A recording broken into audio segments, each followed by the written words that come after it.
I'm here to pick you up. Let's go home with Daddy. James, who left together with his mistress 9 years ago, cut off all ties with me and our daughter, Barbara. Upon learning something, he reappeared in front of us and approached Barbara. Seeing James, Barbara exclaimed with shocking words. "What? Who's this old man?"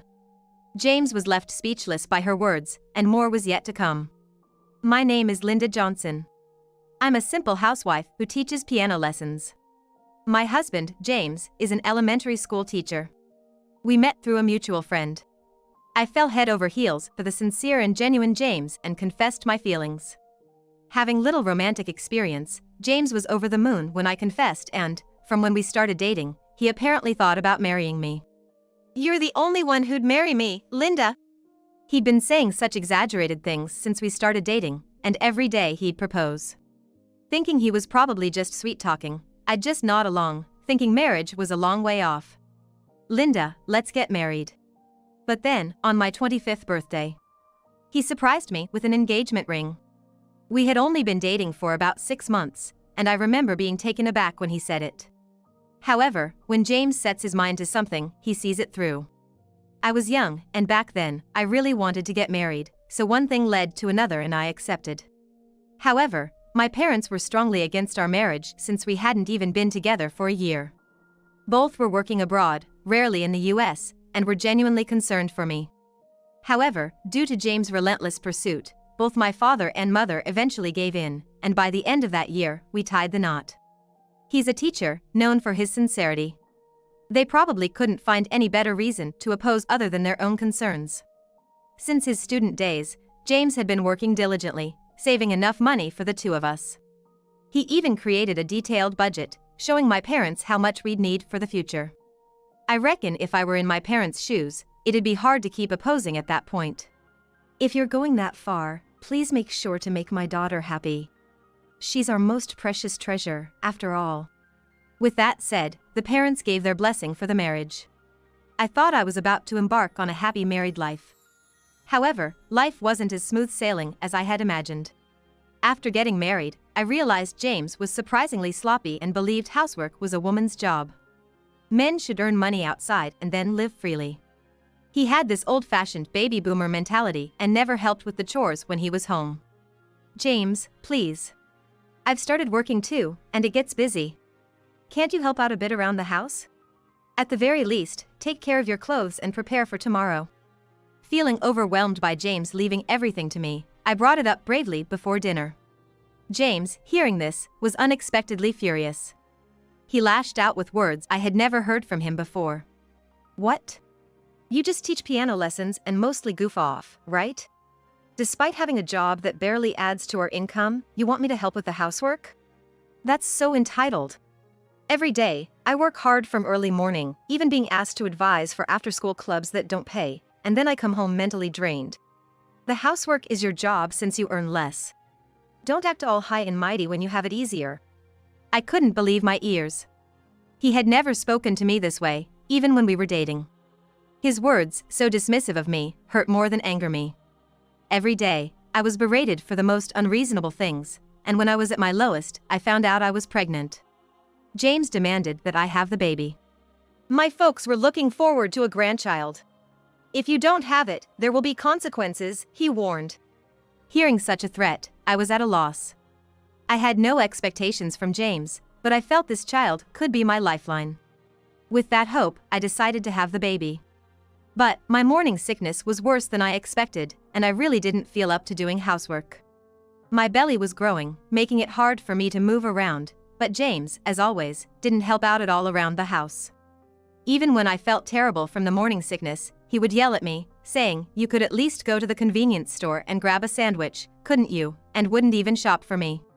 When I mentioned taking maternity leave from my piano teaching job, he got angry, accusing me of just trying to take time off and blaming how we were going to make ends meet with reduced income. I wondered, can I really raise a child with this man? Such fears crossed my mind, and sure enough, those concerns became a reality. It was a safe delivery, and our daughter Barbara was born into our family. Barbara always smiles, sleeps well, and has truly become the light of my life. Unlike James, she's such a mama's girl, and having her around helps me get through the tough times. I enjoyed every day, cherishing those moments. But something happened to Barbara just before her 5th birthday. She seemed to have a fever. She was lethargic in the morning and had to skip preschool. "Mama, I feel sick." As Barbara lay down, she suddenly complained of nausea and started saying her arms and legs tingled like they were numb. This didn't seem like just a regular cold. I immediately called the hospital, and Barbara had to be taken by ambulance. Fortunately, it was during regular hours, so a specialist was available. Turns out, Barbara had infantile paralysis. Apparently, it was severe, and they diagnosed that she might have lasting effects from it. "What? Doctor, isn't there anything you can do? Can she live a normal life with these after effects?" Hearing the diagnosis alone, I was panicked. I clung to the doctor's arm, crying out, "Please save Barbara!" But there was not much that could be done. There was no specific cure for infantile paralysis, and they told me the only treatment available was symptomatic. I needed to discuss this with James and decide what to do next. I had hoped that at least when it came to Barbara, James would be supportive, but I was too naive. Unexpected words came out of James's mouth. "Barbara's sick. Don't be messing with me. It's probably because you never properly looked after Barbara." James was raging beyond belief, starting to blame me for Barbara contracting polio because of my supposed neglect. At this time in the US, there wasn't a quadrivalent vaccine available yet. The only way to prevent the polio virus was to get vaccinated.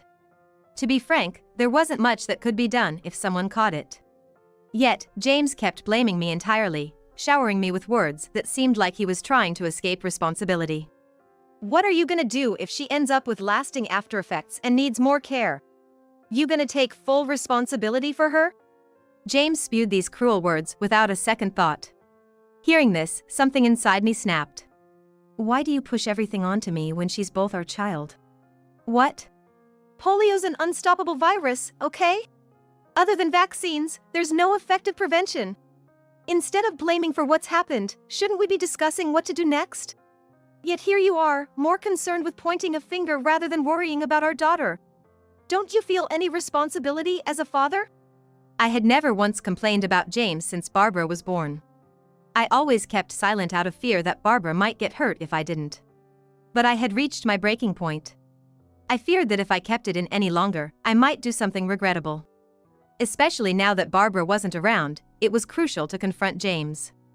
I thought so, and directly shared my feelings with him, but his response was something I never expected. "When did you think you could talk back to me like that?" James gave me a look of disdain, colder than anything I'd ever seen from him. Seeing that expression, a chill ran down my spine. "I didn't raise you to be a defiant wife. You should have just listened and obeyed me.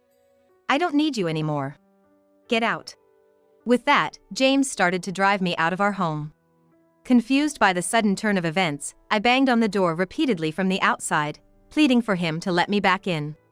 But there was no response from James, and the midwinter air pierced my skin. Why did this happen? Tears overflowed from the sheer pain, and that day, I ended up returning to the hospital barefooted. I left my cell phone and wallet at home. The nurse who saw me turned pale and immediately tended to me. Warm blankets, a drink, and the kind words of the nurses. Tears streamed down my eyes as I felt the warmth of people around me. The nurses contacted my mother and explained the situation. "Linda." My mother, who was in the UK for work, decided to come home right away. She took over dealing with James, seeing that I was mentally exhausted. "Leave him to me. You just focus on Barbara. Right now, she's the one fighting the hardest. Pull yourself together." She revived my soul, and it woke me up. I'm not the only one who's hurting. Barbara is still fighting to overcome the virus. Holding on to Barbara's hand as she struggled, she squeezed back, albeit weakly. "I'm gonna fight on." Even without words, it felt like Barbara was telling me that. It made me realize I can't give up either. However, due to Barbara's severe polio, she had paralysis affecting her left lower half. She can move, but not freely at her own will. It's almost like she's numb. But her fever subsided, and she could talk properly. Barbara smiled as if to say she was okay. "Who cares about one left leg? This is nothing. Thanks to you for bringing me to the hospital so soon. Heck, I'll even undergo rehab to make this leg move more." So, Mom, please don't blame yourself anymore because of me? Barbara, now regaining her strength, seemed to have realized everything. There were times when I secretly left the room to cry, and I constantly blamed myself thinking, "It's all my fault." I was comforted as if she could see right through me. "Hey, Mom. Where's Dad? He hasn't visited once. Is he busy?" The moment Barbara mentioned her father, my heart sank. "Barbara, can you listen calmly?" I hesitated to tell the recovering Barbara the truth. However, I didn't want to hide anything from her. If she has to face a painful reality someday, I might as well tell her now. Gathering my thoughts, I told Barbara the painful truth. A divorce? Turns out, James had left Barbara and me to run off with his lover. When my mother went to James' house, everything was gone, except for my belongings. The only thing left on the table was a letter written about a divorce, and there was no trace of him other than that. When my mother tried calling James on the cell she'd given me, he coldly said, "Why would I care for a sick kid? I'm done with you. It's over between us." And with that, he hung up. Later on, when my mother visited his parents' house, they told her about James' current situation. Apparently, James had been seeing another woman for a while, and she got pregnant. Thinking of remarrying her out of responsibility. His parents apologized over and over, saying, "We're truly sorry for our foolish son." My mother talked to me about this, suggesting, "If you want to go to mediation and ask for child support, I'm all in." James' parents also agreed on this. However, I didn't want that. While I can't deny that I'm boiling with anger about everything, my mind is preoccupied with Barbara. I don't have the time to deal with such a deadbeat guy. I conveyed my thoughts to my mother, who, though frustrated, respected my decision. So, Dad cheated. Upon hearing the story, Barbara wasn't shocked. Instead, she thoughtfully uttered the word cheated. Thinking I might have upset her, I hurriedly looked into her face, and out of nowhere, she showed a chillingly bright smile. "In that case, Mom, I have a favor to ask." I was completely taken aback, feeling both scared and surprised by the situation. Listening to Barbara's words, she shared something shocking. 9 years later, Barbara entered 8th grade. She made a remarkable recovery and, after graduating from a special education school, started attending a public middle school. I opened my piano studio on my own. Now, I make a living out of it. Since then, we've faced countless challenges, but Barbara has been resilient, and I often find myself leaning on her for support. Just as I thought our smooth sailing days would continue, I spotted a stranger standing in front of our house. That day, Barbara and I were out shopping, and she was right beside me when I noticed the man. Wondering who he could be, we approached him, only to recognize him, and both of us wore expressions of shock. "I'm here to pick you up. Let's go home with Dad." To our surprise, it was James, the man who had abandoned us all those years ago, waiting for our return. Why was James at our home? More importantly, how dare he show up now after all this time? My anger and hatred surged instantly. Ignoring my evident discomfort, James tried to approach Barbara. "Don't you dare get close to her. Who do you think you are, acting like you're her dad now? What happened to your affair? Aren't you happy with your new family? Don't touch her with those filthy hands." Although Barbara has recovered, her left leg doesn't fully move. If James were to grab her now, she wouldn't be able to get away. Determined to protect her, I stood in front of James, not hesitating to confront him with biting words. "I don't need you. I came to see my daughter. Get out of my way." As he tried to forcibly move me aside, Barbara pulled my hand and, with a bright smile, delivered a shocking statement to James. Who's this guy? A friend of yours, Mom? He looks dirty and creepy. I wish he'd leave our house right now." "Huh?" Stunned by Barbara's words, James was left speechless. "It seems like you're referring to me as your daughter, but my only parent is my mom. I was told my dad passed away when I was young. I don't know you." Though I never told Barbara that her father had died, I quickly realized she was improvising on the spot. I was amazed by her quick thinking. Barbara didn't stop there. "Is it okay if I call the cops on this stranger? Or should I yell, 'Hey, someone, help. This weird guy's trying to kidnap me'?" Barbara didn't hesitate to raise her voice right in the middle of the street. Seeing this, James panicked and tried to silence her, but I firmly stood my ground. Hearing the commotion, our neighbors came out to see what was happening. "Are you okay, Barbara? Are you really some kind of creep? If you lay a hand on our Barbara, you're gonna regret it." "No, you've got it all wrong. I'm her father." "You're my father? Don't make me laugh." Upon hearing the claim of being her father, Barbara's cheerful expression vanished, and she glared coldly at James. "I don't have a father, and the only reason you're trying to contact me now is probably because of money, right? Ever since I became a singer-songwriter and started earning?" Hearing her words, James was taken aback and seemed lost for words. After that incident, Barbara asked me if she could start taking piano lessons. "Dad always told me to focus on my studies and not waste time on things like games, TV, or other hobbies. I should only study hard," he'd say.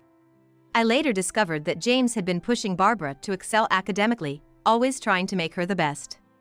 Because of this, Barbara would secretly write letters to her friends and refrain from visiting them to avoid getting caught.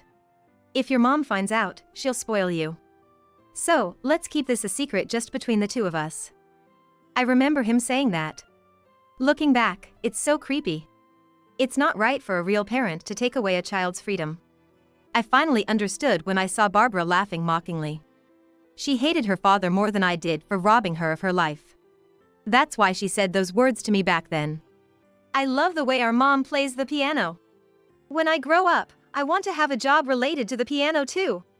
I'm gonna show everyone how wonderful the piano is."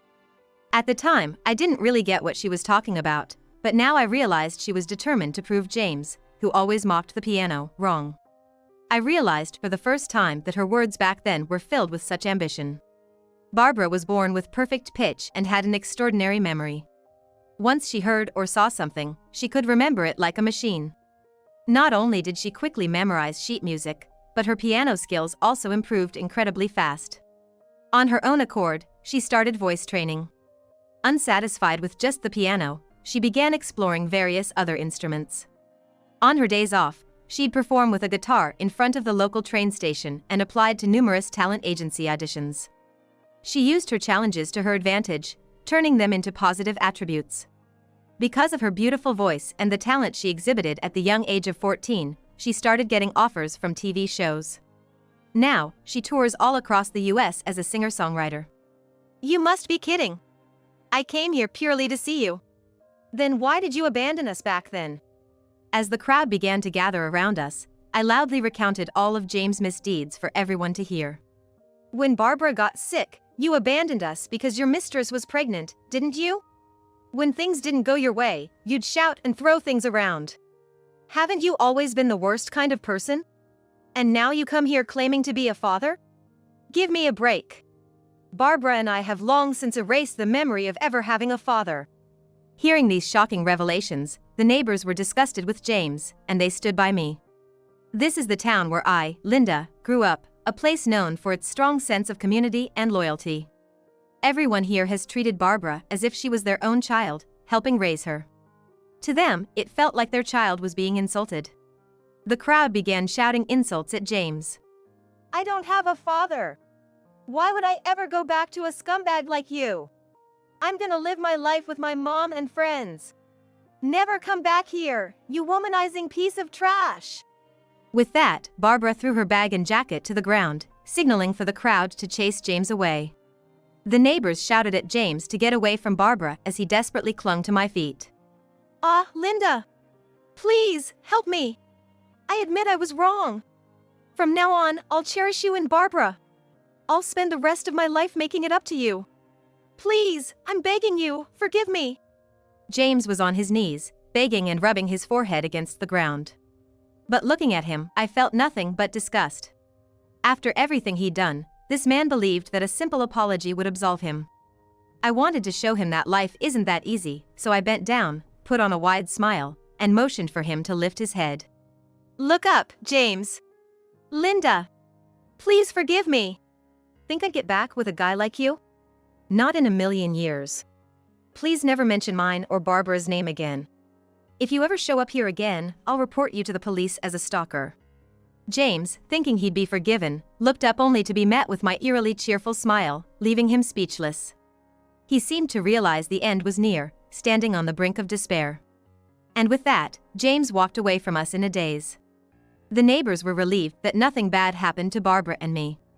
Some of them, aware of our painful past, even shed tears of sympathy. "We'll be here for Barbara from now on, as her dad or big brother or whatever." "You're a bit too old to be called a big brother, ain't ya?" "You got that right." Everyone laughed it off in a cheerful mood, and before we knew it, the atmosphere lightened, and Barbara's smile returned. Apparently, the reason James visited us that day was because Barbara was featured on a TV music show and he happened to see me there. He was able to find our house since our home also functioned as a classroom. A bit of digging easily revealed our location. Word has it, his current wife is quite the spendthrift, and his paycheck alone couldn't keep them afloat, so he came crying to us for help. Some folks just never change. Guess it's good we tossed him out when we did, Mom? Maybe I should write a new song titled Trash and vent about all our past grievances. Jokingly said, my daughter. As scary as it was hearing those words from her, seeing Barbara enjoy life despite our hardships made me feel a bit glorious.